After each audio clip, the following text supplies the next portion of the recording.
नमस्कार दोस्तों, बुनियाद एजुकेशन हब में आपका स्वागत है। दोस्तों, आज वाला अपना जो चैप्टर है वो है रुधिर परिसंचरण तंत्र, और जिसे अपन इंग्लिश में अपन क्या कहते हैं, इंग्लिश में अपन ब्लड सर्कुलेशन सिस्टम के नाम से भी जानते हैं। आज वाला दोस्तों अपना जो चैप्टर हो जाएगा रुधिर परिसंचरण तंत्र। कौन सा हो जाएगा? रुधिर परिसंचरण तंत्र। रुधिर परिसंचरण, रुधिर परिसंचरण तंत्र, रुधिर परिसंचरण तंत्र। और इंग्लिश में से अपन क्या कहते हैं दोस्तों? इंग्लिश में अपन कहते हैं ब्लड सर्कुलेशन। इंग्लिश में अपन क्या कहते हैं? Blood circulation, blood circulation, blood circulation system. ठीक है, SYSTM सिस्टम। ये हो जाएगा दोस्तों जो रुधिर परिसंचरण तंत्र है, और इसे अपन इंग्लिश में अपन क्या कहते हैं? ब्लड सर्कुलेशन सिस्टम के नाम से भी जानते हैं। ठीक है, देखिए दोस्तों, इसके नाम से हमें प्रतीत हो रहा है परिसंचरण। इसके नाम से हमें पता परिसंचरण किसको बोलते हैं? परिसंचरण, इसके नाम से प्रतीत हो रहा है रुधिर परिसंचरण तंत्र। ठीक है, देखिए दोस्तों, इसकी परिभाषा या डेफिनेशन क्या हो जाएगी? इसकी जो परिभाषा है, इसकी परिभाषा ये हो जाएगी कि अपने जो शरीर के अंदर दोस्तों सीधी सी बात है, अपने शरीर के अंदर जो पोषक पदार्थ है, ऑक्सीजन है, जो जल है, इनका जो परिवहन एक अंग से और दूसरे अंग तक ये जाते हैं, और इसको अपने क्या कहते हैं? परिसंचरण कहते हैं। और जिस अंग से संबंधित है, जिस तंत्र से संबंधित है, इसे अपन क्या कहते हैं? परिसंचरण तंत्र कहते हैं। ठीक है, और इसमें टोटल कार्य करता कौन है दोस्तों? अपने शरीर की हर कोशिका तक ऑक्सीजन कौन पहुंचाता है, जल कौन पहुंचाता है? तो आपको याद रखना, रुधिर पहुंचाता है। कौन पहुंचाता है? रुधिर। और इसीलिए इसे अपन क्या कहते हैं? रुधिर परिसंचरण तंत्र के नाम से भी जानते हैं। इसीलिए इसे अपन किस नाम जानते हैं? रुधिर परिसंचरण तंत्र के नाम से भी जानते हैं। ठीक है, अब देखिए दोस्तों, जो रुधिर परिसंचरण तंत्र है, इसे मुख्य रूप से दो भागों में बांटा गया है। कितने भागों में बांटा गया है? इसे मुख्य रूप से दो भागों में बांटा गया है। एक तो हो जाएगा दोस्तों खुला रुधिर परिसंचरण तंत्र। एक तो क्या हो जाएगा? खुला रुधिर परिसंचरण तंत्र। खुला से क्या मतलब है दोस्तों? खुला से नाम से प्रतीत हो रहा है ओपन, मतलब खुला, खुला रुधिर परिसंचरण तंत्र। इसमें क्या होता है दोस्तों? इसमें होता क्या दोस्तों? इसमें आपको याद रखना, खुला रुधिर परिसंचरण तंत्र में क्या होता है कि कुछ रुधिर तो क्या होता है, शरीर की जो वाहिनियां होती है ना, जो शिराएं और धमनियों में बहता है। ठीक है, और कुछ रुधिर क्या होता है दोस्तों? ऊतकों के मध्य फैल जाता है। कुछ रुधिर तो क्या होता है? ऊतकों के मध्य फैल जाता है। और कुछ जो रुधिर है, और वो क्या करता है कि वाहिनियों में बहता है, और इसीलिए इसे अपन क्या कहते हैं? खुला रुधिर परिसंचरण तंत्र कहते हैं। ठीक है, अब देखिए दोस्तों, ये खुला रुधिर परिसंचरण तंत्र है, ये संसार के या विश्व की किन जीवों में पाए जाते हैं?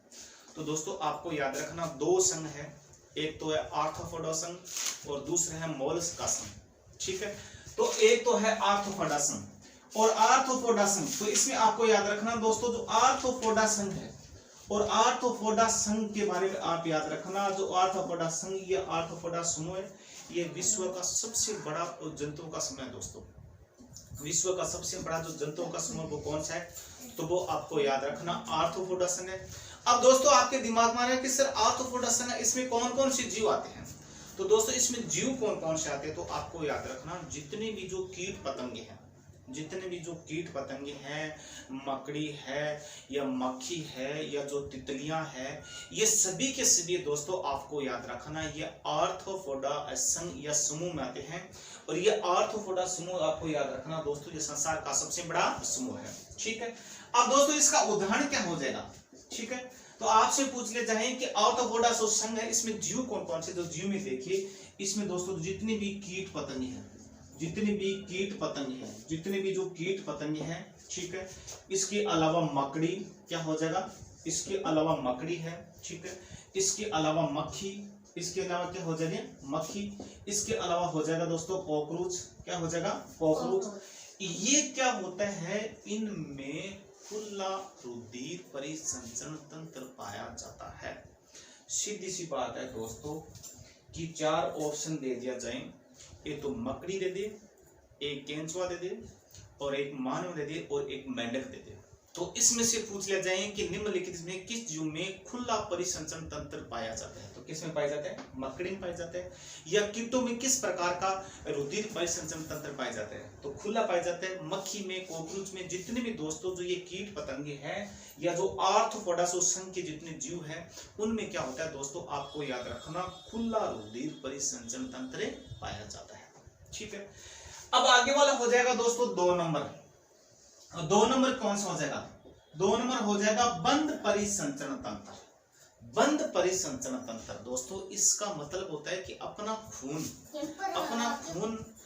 खून क्या होता है कि बंद परिसंचरण तंत्र में क्या होता है कि जो रक्त है, ये जो ब्लड है वो वाहिनियों में बहता है। वो क्या बहता है?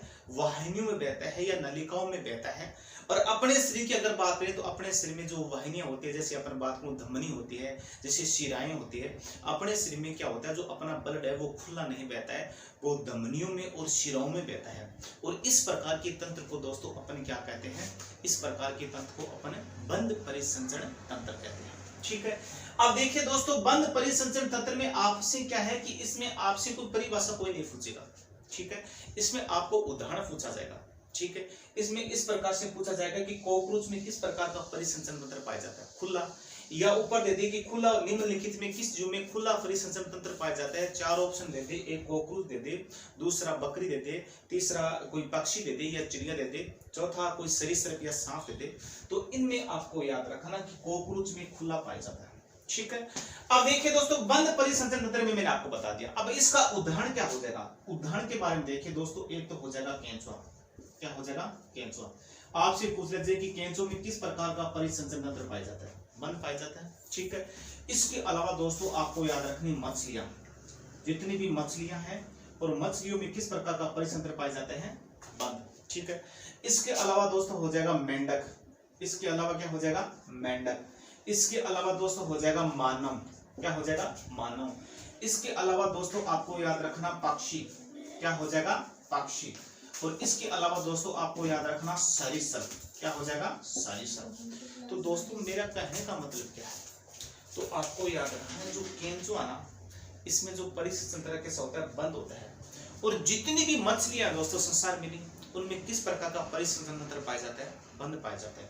जितनी भी मेंढक की प्रजातियां हैं दोस्तों, इसमें किस प्रकार का परिसंचरण तंत्र पाया जाता है? बंद पाया जाता है। ठीक है, और दोस्तों संसार में जितने भी स्तनधारी जीव है, जैसे गाय है, भैंस है, बकरी है, भेड़ है, ऊंट है, बाघ है, हाथी है, जितने भी स्तनधारी जीव है जिसमें मानव भी शामिल है, और उसमें भी किस प्रकार का परिसंचरण तंत्र पाया जाता है दोस्तों? इसी में क्या है? बंद परिसंचरण तंत्र पाया जाता है। इसके अलावा दोस्तों जितने भी पक्षियों की प्रजाति है, संसार में जितने भी जो पक्षियों की प्रजाति है, और इसमें किस प्रकार का परिसंचरण तंत्र पाया जाता है? बंद पाया जाता है। ठीक है, और बंद से आप समझ रहे होंगे कि अपन जो रक्त है वो वाहिनियों में बहता है।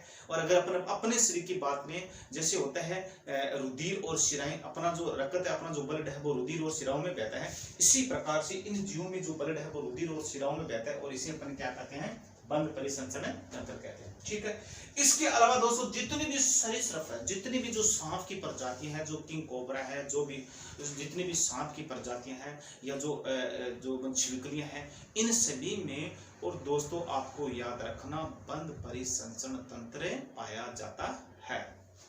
ठीक है, फिर दोस्तों अगर अपन मानव के बारे में अगर बात करें, मानव के बारे में, अगर मनुष्य के बारे में बात करें, तो मनुष्य में जो परिसंचरण पाया जाए वो दोहरा परिसंचरण तंत्र है। मनुष्य का जो परिसंचरण तंत्र है वो कैसा है? दोहरा परिसंचरण तंत्र है। दोहरा का मतलब क्या होता है दोस्तों? दो बार। इसमें जो मनुष्य का दोहरा परिसंचरण तंत्र क्यों है या किस प्रकार है, इसको अपन किस प्रकार से समझेंगे? दोस्तों आपको याद रखना कि जो मनुष्य का जो हृदय है, इस हृदय में से और जो अपना जो ब्लड है वो कितनी बार गुजरता है? 2 बार गुजरता है।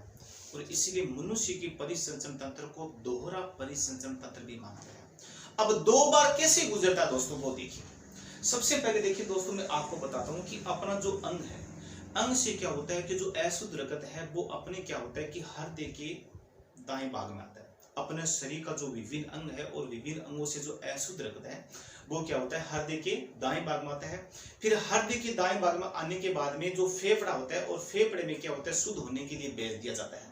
और फेफड़े में से शुद्ध होने के बाद में फिर हृदय के वो रक्त शुद्ध रक्त हृदय की बाएं भाग में आता है और बाएं भाग से क्या होता है फिर वापस अपने शरीर के विभिन्न अंगों में चला जाता है। तो मेरा कहने का मतलब है कि अपना जो हृदय में रक्त कितनी बार गुजरता है, 2 बार।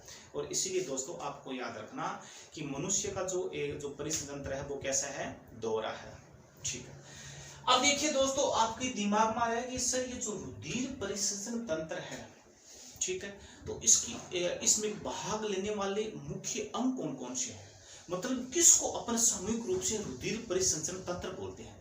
तो दोस्तों आपको याद रखना, एक तो हो जाएगा रुधिर, एक तो क्या हो जाएगा रुधिर, या अपन कहें कि रुधिर परिसंचरण के भाग कौन से, एक तो हो जाएगा रुधिर मतलब अपना रक्त, अपना बल, अपना लोही, ठीक है, इसको एक रुधिर हो जाएगा। और दूसरा दोस्तों क्या हो जाएगा, हृदय हो जाएगा। और तीसरा दोस्तों क्या हो जाएगा, वाहिनियां हो जाएगा। क्या हो जाएगा, वाहिनियां। और इन तीनों अंगों से मिलकर क्या होता है दोस्तों, रुधिर परिसंचरण तंत्र बनता है। क्या बनता है, रुधिर परिसंचरण तंत्र बनता है। सीधी सी बात बताऊं दोस्तों, इसमें एक सीधा सा उदाहरण बता दूं आपको। जैसे जनरेटर है, जैसे अपन क्या कहते हैं खेतों में अपन सिंचाई करते हैं, जैसे होता है जनरेटर। और जनरेटर क्या करता है, जो डिग्गी बनी होती है, और जनरेटर क्या करता है, और जो पानी है उसको उठाता है, उसको पंप करता है, ठीक है। और अपने शरीर में जनरेटर का काम कौन करता है, ये हृदय करता है, ठीक है। फिर दोस्तों जनरेटर से क्या होता है, पाइप जुड़े होते हैं। क्या जुड़े होते हैं, पाइप जुड़े होते हैं। और अपने शरीर में पाइप का काम कौन करते हैं, ये वाहिनियां करती है। कौन करती है, वाहिनियां करती है। जैसे अपने शरीर में शिराएं और धमनियां पाई जाती है, शिराएं और धमनियां पाई जाती है। ये क्या होते हैं, ये पाइप का कार्य करती है, नल का कार्य करती है, ठीक है। फिर इसमें बहता क्या है, इसमें बहता जल बहता है। क्या बहता है, जल। तो इसी प्रकार से अपने शरीर में उन वाहिनियों में और इन पंप तो हृदय करता है, और इस किसको करता है, तो रुधिर को करता है।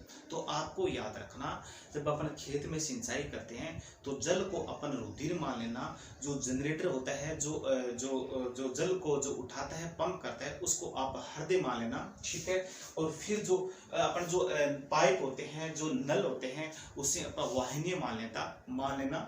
इसी प्रकार से अपने शरीर में क्या होता है, ये संपूर्ण सिस्टम होता है, ये संपूर्ण ये जो रुधिर परिसंचरण का 3 भाग होता है, रुधिर, हृदय और वाहिनियां, ठीक है। फिर दोस्तों आपके दिमाग में आ रहा है कि सर जो रुधिर परिसंचरण तंत्र है, इसका अध्ययन अपन विज्ञान की किस शाखा के अंतर्गत करते हैं, मतलब विज्ञान की वह कौन सी शाखा है, तो जिसके अंतर्गत अपन क्या करते हैं, रुधिर परिसंचरण तंत्र का क्या करते हैं, अध्ययन करते हैं।